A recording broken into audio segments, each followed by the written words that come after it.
Picture this. May 17th, 1718. Dawn breaking over the Carolina coast, and Captain James Hartwell of the merchant vessel Catherine's Pride is watching 3 pirate ships close in like wolves circling wounded prey. Their black flags are snapping in the wind, and you can probably imagine what's going through his mind. He's got a hold full of tobacco and indigo, a crew of maybe 20 men, and exactly 0 chance of fighting his way out of this. The first cannon shot splits the morning air, and Hartwell does what any reasonable man would do when faced with certain death. AF. He orders his crew to pray. And here's where the story gets interesting, because what happens next? A fog bank rolls in. Now, fog banks aren't unusual off the Carolina coast, but this one is different. It's thicker than London coal smoke. It's got this yellowish tinge to it, and it smells like sulfur and hot metal. The kind of fog that makes you wonder if maybe those prayers got answered by something that wasn't exactly holy. The pirates charge through anyway because, well, they're pirates. They've got momentum, they've got greed, they've got everything except what matters most in that moment: visibility. When that fog clears 30 minutes later, the Catherine's Pride is gone. Just gone. Empty ocean. And that's the first recorded encounter with a man who would become known as Thomas Fog Devil Brennan. But to understand how a pirate learns to bottle fog, you have to wind back 18 years to Bristol, 1700, give or take. The dockside district where every third building is a tavern and the air tastes like salt and pipe smoke. This is where young Thomas Brennan grows up, in a place called the Anchor's Rest, watching his father slowly destroy their family one experiment at a time. William Brennan is convinced, 23, absolutely convinced, that he can harness steam power. Now, we're talking about this in an age when steam engines are barely theoretical, when most people think the idea of machines powered by boiling water is somewhere between foolish and blasphemous. But William doesn't care. Every shilling that comes into that tavern? Gone. Spent on glass tubes, copper coils, mysterious powders from the apothecary. Thomas's mother, Sarah, is behind the bar pouring ale and counting coins, watching their savings evaporate faster than water on a hot stove. And Thomas? He's the mad inventor's boy. That's what the neighborhood children call him. While they're playing in the streets, he's in the workshop behind the tavern, helping his father mix sulfur and charcoal, learning to read temperatures by the color heated metal turns. He's learning chemistry without knowing that's what it's called. He's learning precision, patience, and how to manage explosive materials in an age when safety regulations don't exist. Now, here's the thing about obsession. It doesn't care about consequences. It doesn't care about your family or your finances or the fact that you're working with volatile materials in a wooden building packed with flammable spirits. February 3rd, 1712. Remember that date, because it's when everything changes. The explosion sounds like 20 cannons firing at once. It blows out the entire back wall of the workshop, and within minutes, 3 neighboring buildings are on fire. Thomas is 12 years old when he pulls his father's burned body from the wreckage. 12 years old, holding his dying father, and William's using his last breaths not to apologize, not to say goodbye, but to whisper about the formula in the blue journal. The funeral happens 3 days later. Sarah's there, obviously. A handful of tavern regulars who probably feel guilty about buying drinks instead of telling William to stop. And Thomas, who places his hand on that rough pine coffin and swears an oath he's going to complete his father's work.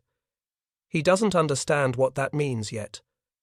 He doesn't know that the blue journal contains something far more dangerous than steam engine plans, but he means it with everything a 12-year-old boy can mean anything. What follows is 5 years of the kind of poverty that grinds people down. Sarah's trying to keep the tavern running, but Bristol is full of taverns, and theirs now has a reputation as the place where the mad inventor blew himself up. Not exactly good for business. Thomas works the docks, loading cargo that probably weighs more than he does, and every night by candlelight he studies his father's journals. That blue journal? It's not about steam at all. It's formulas for creating artificial fog.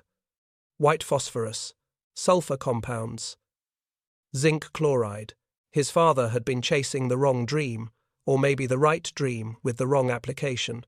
And now Thomas has inherited this knowledge that he doesn't quite know what to do with. By the time Thomas turns 17, they're facing debtor's prison. Not bankruptcy, actual prison. The kind where people go in and don't come out. There's no honest way to fund the experiments he'd need to do to make sense of his father's work. No respectable path forward. And that's when Thomas Brennan makes the calculated decision that will define the rest of his life.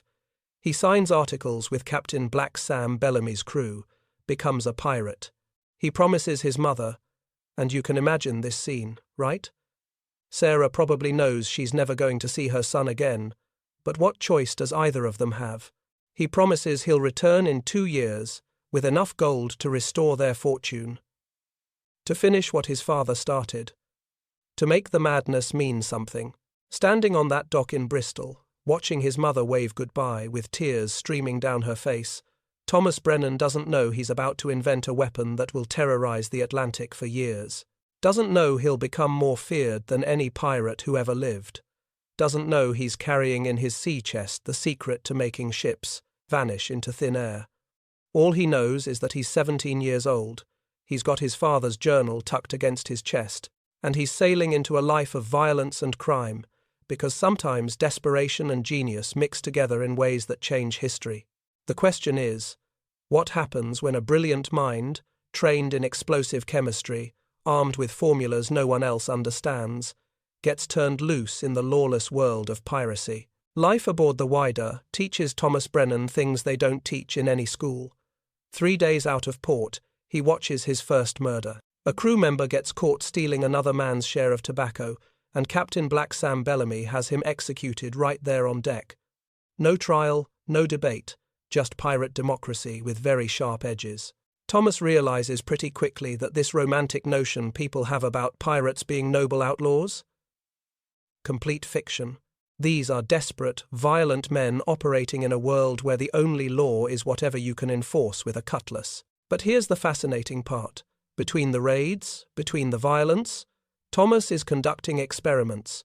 He's trading away his shares of rum and tobacco for chemicals from captured cargo. Picture this. He's built himself a hidden laboratory in the orlop deck, tucked behind water barrels where most pirates won't venture because it's dark and smells like bilge water, which, frankly, makes it perfect for what he's doing. And he's not alone. There's this guy, Marcus Cole, B.A. They call him Three-Finger Cole because, well, you can probably guess why. Marcus was a chemistry student at Oxford before a duel over a gambling debt went wrong and he had to flee England. So now you've got 2 men with actual scientific training working in secret on a pirate ship, mixing compounds that could blow them all to kingdom come. It's like having a bomb lab floating in the middle of the ocean, and nobody knows it exists. For months, nothing works. Thomas is trying to recreate his father's formulas from memory and incomplete notes, working with whatever chemicals they can scavenge from captured ships. He tries mixing wet gunpowder with sulfur. He experiments with pine tar and various acids. Everything he creates either doesn't work at all or produces smoke so toxic it makes everyone violently ill. Marcus keeps detailed notes while Thomas mixes compounds, and they're both slowly poisoning themselves without fully understanding it. Then comes September 17th, 1717. The Wider encounters the Spanish galleon Santa Isabella, and this is bad news.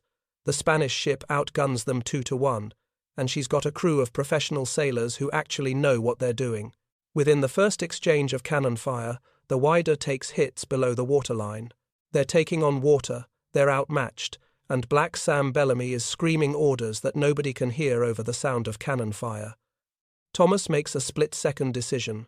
He's got this crude mixture he's been working on. Wet gunpowder, sulfur, and pine tar heated in iron pots.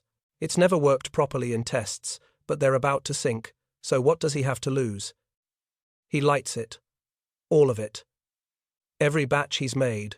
The result is this acrid yellow smoke that rolls across the water like something out of a nightmare. It's not fog, not yet, but it's thick enough that the Spanish gunners can't see to aim.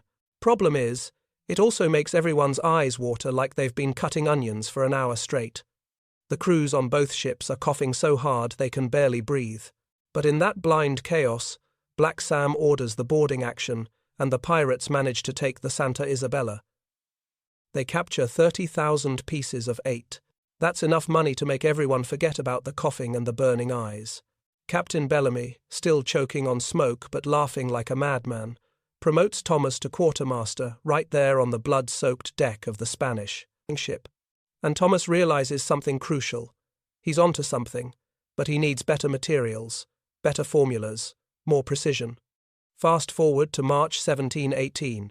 The Wydar captures a Dutch merchant vessel called the Vrolijk, and when Thomas sees the cargo manifest, his hands literally start shaking. 500 pounds of white phosphorus, rare zinc compounds, refined sulfur. This Dutch ship is carrying chemicals bound for a mining operation in the colonies, and to Thomas, it's like finding the keys to a kingdom nobody else knows exists. While the crew is celebrating in Nassau, Thomas, drinking, gambling, doing all the things pirates do when they hit port with fresh money.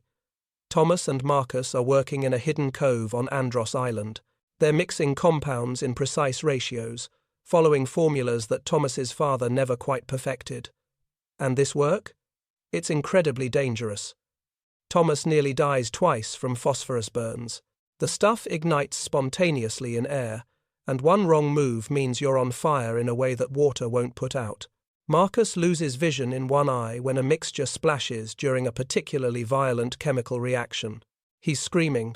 Thomas is trying to flush his eye with seawater, and they're both wondering if they've gone insane. A sane man would stop. A sane man would take his share of the plunder and retire to a quiet life somewhere. But they're not sane. They're obsessed in exactly the way William Brennan was obsessed, and that obsession drives them forward. 6 months of trial and error. 6 months of burns, toxic fumes, failed experiments, and near-death experiences. And then, finally, Thomas gets it right. The formula that works is elegant in its simplicity once you know it, but getting there required understanding chemistry at a level that most people in 1718 simply don't possess. It's a mixture of white phosphorus suspended in a zinc chloride solution with sulfur compounds as catalysts. When heated and released, it creates fog so dense you genuinely cannot see your hand at arm's length. This isn't smoke. This isn't mist. This is artificial fog that behaves like natural fog, except it lasts for up to 3 hours depending on wind conditions. It smells like rotten eggs mixed with hot metal, and it leaves this oily residue on everything it touches. But it works. It actually works. Thomas demonstrates it during a full moon celebration when the entire crew is assembled. He releases his mixture, and within minutes, their ship completely disappears. You're standing on deck, and you can hear the man next to you breathing, but you can't see him. Half the crew falls to their knees thinking they've been struck blind or cursed. The ship's boatswain, this elderly Irishman named Patrick O'Brien, who's seen everything in 40 years at sea, declares that Thomas has caught the breath of the Sidhe in a bottle. The Sidhe are fairy folk from Irish mythology, and O'Brien genuinely believes Thomas has captured supernatural forces. Here's where things get complicated. Black Sam Bellamy dies in a storm a few weeks later, and command passes to Captain Red Jack Morrison. Red Jack's first instinct is to maroon Thomas for witchcraft. Seriously, there's a real debate about whether what Thomas has created is science or sorcery, and a significant portion of the crew believes it's the latter. The crew splits into factions, those who fear the supernatural implications and those who see the tactical advantages.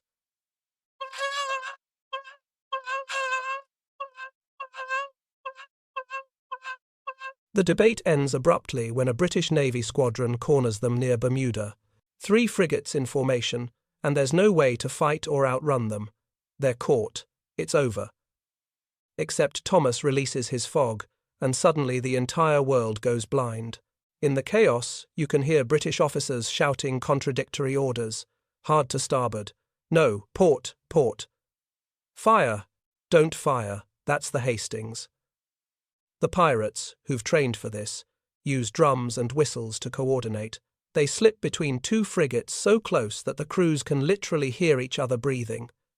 One British ship nearly collides with another, trying to pursue a sound in the murk. When the fog clears, the pirates are gone. 0 casualties. Meanwhile, the British Navy has ships with damaged rigging from near collisions and crews who are questioning their own sanity. And Red Jack Morrison, who was ready to throw Thomas overboard an hour earlier, now looks at him like he's the most valuable asset they've ever had. Thomas Brennan has just turned the impossible into reality. He's taken his father's failed dreams, combined them with pirate desperation, and created a weapon that makes ships vanish. The question now isn't whether it works, it's what happens when the most wanted criminals in the Atlantic suddenly become untouchable. Red Jack Morrison dies of fever in May 1719, and here's where pirate democracy actually works the way it's supposed to. The crew holds an election, and Thomas Brennan wins in a landslide. Not because he's the best fighter, or the most charismatic, or the most experienced sailor. He wins because he can make their ship untouchable. In the brutal calculus of pirate life, that's worth more than anything else. His first act as captain is to rename their vessel. It becomes the Vanishing Mary, named after his mother Sarah. She died while he was at sea. Thomas finds out 6 months after the fact when they put into port, and he gets a letter that's been waiting for him. She never saw his success, never knew that her son's promise to return with gold and restore their fortune had transformed into something far stranger and darker. He names his ship after her, and you have to wonder if that's tribute or guilt or both. Under Thomas's command, the Vanishing Mary develops entirely new tactics. They attack at dawn when natural mist on the water combines with artificial fog, creating conditions so disorienting that merchant ships surrender, without firing a shot. They use drums and whistles for coordination in the blind fog, specific rhythms that mean advance, retreat, fire, hold position. The crew trains to fight by sound, and instinct rather than sight, which sounds simple until you try it. Imagine swinging a cutlass when you can't see the man you're fighting, navigating a ship when you can't see the water, all while toxic fog burns your throat and makes your eyes water. It works, though. Oh, does it work? From June 1719 to November 1720, 18 months that become the stuff of legend. The Vanishing Mary takes 43 prizes without losing a single battle. 43. They accumulate treasure worth £800,000 sterling, which in today's money, well, you're talking about enough wealth to buy a small country. The British Admiralty is losing their minds. They assign Commodore William Blackwood with a squadron of 6 frigates, specifically to hunt Brennan, 6 warships dedicated to catching one pirate vessel. The Spanish offer 50,000 pieces of 8 for his capture, enough money that even other pirates start considering betrayal. The French send spies to infiltrate his crew, though most of these spies end up dead when Thomas's paranoia catches them. Because here's the thing about success on this scale. It breeds paranoia, and in Thomas's case, the paranoia is partly justified. Every port has someone who wants to sell information about the Vanishing Mary. Every new crew member could be a spy. Every fog bank could hide an ambush. Thomas starts sleeping with loaded pistols within arm's reach. He trusts no one completely, not even Marcus Cole, who's been with him from the beginning. The Port Royal raid of August 1720 shows both Thomas's genius and his growing recklessness. Port Royal in Jamaica is one of the most heavily defended harbours in the Caribbean. British warships patrol constantly, shore batteries command every approach, and the harbour itself is packed with merchant vessels and naval frigates. Attacking it isn't bold, it's suicidal. Thomas attacks it anyway, but he doesn't use his normal amount of fog mixture. He uses 10 times the normal amount, 10 times. He creates a fog bank 3 miles wide that engulfs the entire harbour. And what happens when you blind an entire port full of ships in close quarters? Chaos doesn't begin to describe it. Crews are shouting, trying to avoid other vessels they can hear but can't see. 3 ships run aground because navigators lose all sense of direction. 2 catch fire when lanterns overturn during collisions, and fire in a fog bank creates this nightmare situation where you can see the orange glow but can't tell where it's coming from or how close it is. The Vanishing Mary, meanwhile, sails straight into the harbour, takes the governor's treasury from a warehouse on the docks, and sails back out while the entire British Caribbean fleet is effectively paralysed. It's one of the most audacious raids in pirate history. They escape with enough gold and silver to make everyone on board wealthy for life. But here's the cost. The excessive chemical exposure kills 4 of Brennan's own men. They're breathing in concentrated phosphorus smoke for hours, and their lungs just give out. They drown on dry land, essentially, as their lungs fill with fluid. Several other crew members develop permanent lung damage, coughing blood for weeks afterward. Marcus Cole's remaining good eye develops a constant water, and his hands shake so badly he can barely write his notes. Thomas's trusted first mate, James Crawford, A.M. Fay, they call him Gentleman Jim because he's educated, well-spoken, actually knows how to use a fork properly. Gentleman Jim starts secretly copying the formula.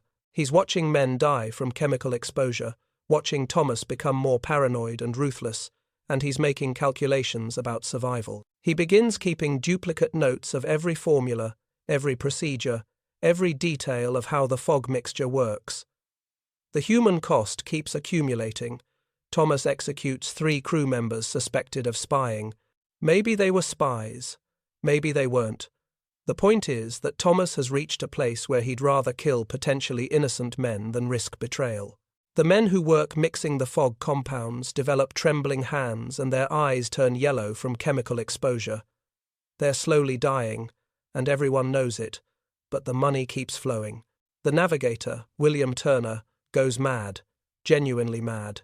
He starts claiming he can see ghost ships in every fog bank, ships that disappeared centuries ago, sailing through the mist on missions they'll never complete.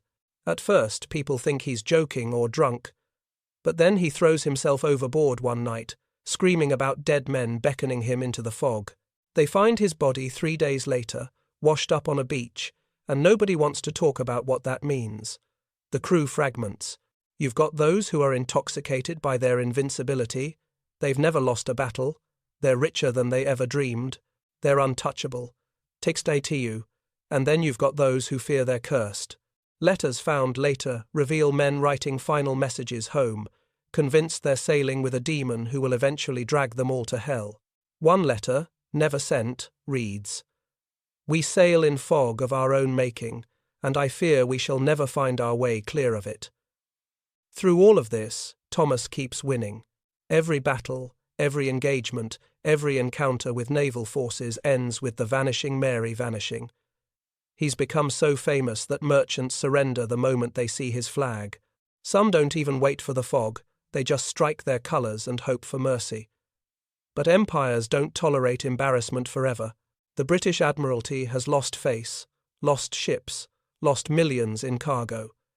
In November 1720, they decide to end this, and once and for all. Gentleman Jim Crawford, seeing the writing on the wall, makes his move. He contacts the British, offering to sell information for a full pardon and £20,000. He tells them everything, the formula, the tactics, Thomas's habits, and most importantly, where the Vanishing Mary is heading.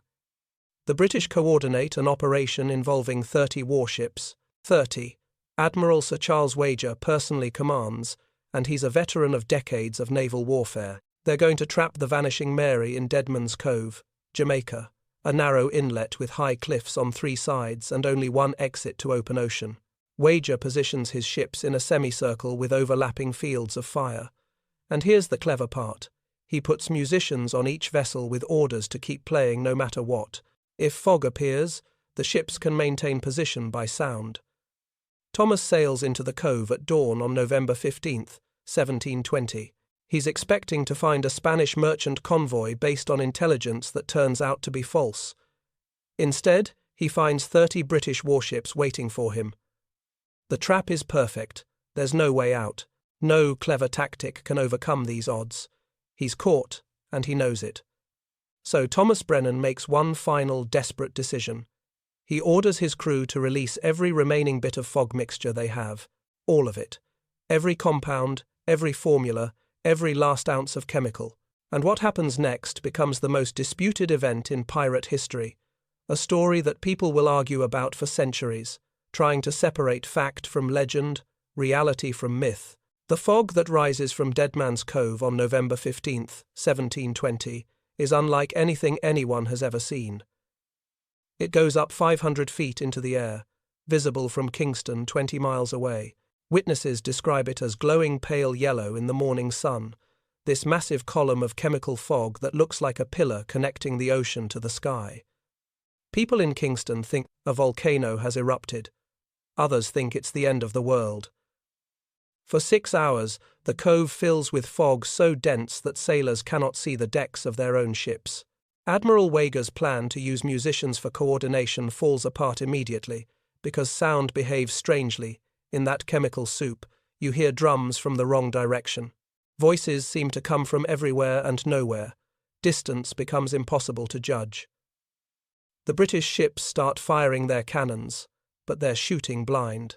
Cannon balls meant for the Vanishing Mary hit other British vessels. The frigate Steadfast takes a direct hit from the Cornwall and loses 12 men. The Southampton nearly sinks after 3 separate friendly fire incidents. Men are screaming orders that contradict other orders, and nobody can see anything to know who's right. At some point during those 6 hours, something happens to the Vanishing Mary. What exactly? That's where history becomes legend and legend becomes mystery. When the fog finally clears at noon, Admiral Wager's fleet is battered and confused, with 23 dead and 67 injured, almost all from friendly fire and collisions. And the Vanishing Mary? Gone. Completely gone. No wreckage floating in the water. No bodies. No debris. Nothing except this oily residue coating every surface in the cove, and the lingering smell of sulphur so strong it makes people gag. The British search for 3 days, diving in the shallows, examining every inch of coastline, checking every cave and inlet. Nothing. It's like the ship was never there. Admiral Wager's official report is careful and measured, as you'd expect from a career naval officer who doesn't want to sound insane. But 7 sailors from different ships submit sworn statements, saying they saw a ship's shadow ascending into the fog cloud, not sailing, ascending, moving upward into that yellow mist like it was climbing stairs into the sky. Other sailors report hearing Thomas Brennan's distinctive laugh echoing from everywhere at once, a sound that seemed to come from the fog itself rather than any specific location. Now, you've got to understand the context here. These are professional sailors, not superstitious villagers. These are men who've seen battle, who understand ships and weather and the ocean, and they're all reporting the same impossible thing, a ship that disappeared upward into fog. The rational explanations don't quite work. Could the Vanishing Mary have sailed out through the British fleet in the confusion? Possible, but 30 ships with overlapping positions make that nearly impossible. Could it have sunk without leaving wreckage? Ships don't just dissolve. Even if it exploded, there would be debris. Could the crew have abandoned ship and swum to shore? Sure. But then, where's the ship? Empty vessels don't vanish. For the next 50 years, sailors across the Atlantic report sightings of the Vanishing Mary, sometimes off the coast of Africa, sometimes near Ireland, once in the Mediterranean, which makes no sense geographically, but there's a sworn statement from a Spanish captain describing the distinctive dragon figurehead and yellow-tinged sails. Each sighting includes specific details that match historical descriptions, the arrangement of the masts, the sound of drums in the mist, the smell of sulphur and metal. Are these genuine sightings or mass hysteria? You tell me. What's interesting is the consistency of the reports. Independent witnesses who couldn't have known about each other's accounts describing the same details. A Portuguese merchant in 1733, a French naval officer in 1741, a Dutch whaler in 1756, all describing the Vanishing Mary appearing in fog banks, visible for a few minutes, then vanishing again. The sightings stop abruptly in 1770. Just stop. No more reports after that year. Why? Nobody knows. It's like whatever was appearing in those fog banks finally stopped, or found whatever it was looking for, or ran out of whatever kept it going. The practical legacy, though, that's concrete and measurable. The British Admiralty spends £30,000 over 20 years trying to recreate Brennan's formula. They hire chemists, alchemists, natural philosophers, anyone who might understand what Thomas had discovered. They analyze samples of the residue from Dead Man's Cove. They interview survivors from ships Brennan attacked. They even offer pardons to any of his former crew who'll share information. They don't succeed, not completely. What they create is effective smoke for covering naval maneuvers, but it's not the same as Brennan's fog. It doesn't last as long, doesn't spread as effectively, and it's far more toxic to the crews deploying it. Then, in 1745, something remarkable happens. Workmen are renovating an old tavern in Bristol, Wrecker, the Anchor's Rest, the same place where Thomas Brennan grew up. They're tearing down a wall in what used to be the workshop behind the main building, and they find a hidden compartment. Inside are William Brennan's original notes, Tome and Zoe, the blue journal that started everything, along with Thomas's improvements and experiments written in the margins. The British government seizes these documents immediately. Within 5 years, by 1750, the Royal Navy has developed effective smoke screens based on the Brennan formulas. They use them decisively in the 7 Years' War, creating tactical advantages that help Britain dominate naval warfare for the next century. Ships that can create artificial fog on demand become standard doctrine. Modern chemical analysis, 22, and yes, they've done this, of residue samples preserved from Dead Man's Cove reveals something fascinating. Thomas Brennan had accidentally created an early form of white phosphorus smoke combined with zinc chloride. This specific combination wasn't officially developed until World War I, nearly 200 years later. Somehow, working in a hidden laboratory on a pirate ship with scavenged materials and incomplete notes, Thomas had stumbled onto chemical warfare that wouldn't be replicated for centuries. His tactical innovations appear in naval manuals within a decade of his disappearance. The concept of using sound for coordination in low visibility, the idea of combining natural weather conditions with artificial obscurement, the practice of training crews to fight without visual reference, these all become standard naval tactics, and if you trace them back, they all originate with Thomas Fog Devil Brennan. But the psychological impact lasts even longer. For generations, pirates try to recreate his success. They mix chemicals, create smoke screens, attempt to master fog. None of them come close. Some blow themselves up trying, others poison their crews. A few create effective smoke, but nothing like what Brennan achieved.